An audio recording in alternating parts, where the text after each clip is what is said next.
Does the Bible teach that a man must confess Jesus Christ before others in order to be saved?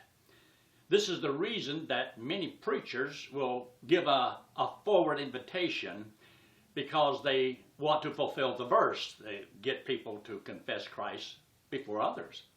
But is this really what the Bible is teaching? Remember, anything that requires more than just believing on Christ or trusting Him as your Savior, then it cannot be referring to salvation. It has to be referring to something else. The Bible does not contradict itself.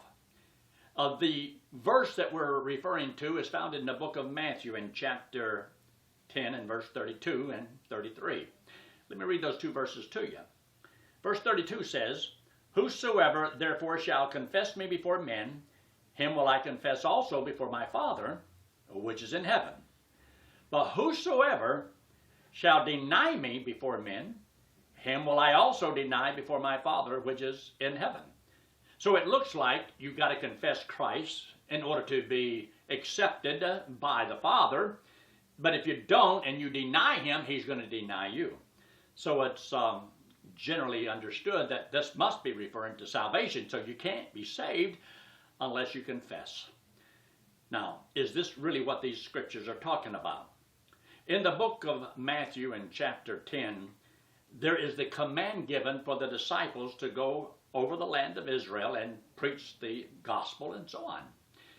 And He says, now when you go, He's not talking about them getting saved by doing this. He's talking about others hearing from them. And so He makes a statement. Don't be afraid because of the way people are going to respond. So He makes a statement in verse 25. "It is enough for the disciple that he be as his master, and the servant as his Lord. If they have called the master of the house Beelzebub, how much more shall they call them of his own household?" So He tells them, look what they do to me. And if they do this to me, look what they're going to do to you. So He says, fear not. And that's in verse 26. Fear them not, therefore. So don't be afraid of what people call you. Then He makes a statement in verse 28. "And fear not them which kill the body," or what they may do to you. Then He says in verse 31, "Fear ye not, therefore ye are more valued than many sparrows." Understanding that your personal life is of great value to the Lord. You have value to God. The message they were to proclaim has great value. So don't cheapen any of this. Believe that it's important and you have something important to deliver. So then He tells them, if you will do this, this is what my Father will do. And He says, "Whosoever therefore shall confess me before men," because this is exactly what He told them to do. Go and confess before men. Not to be saved, but that they may hear the message that they were to deliver.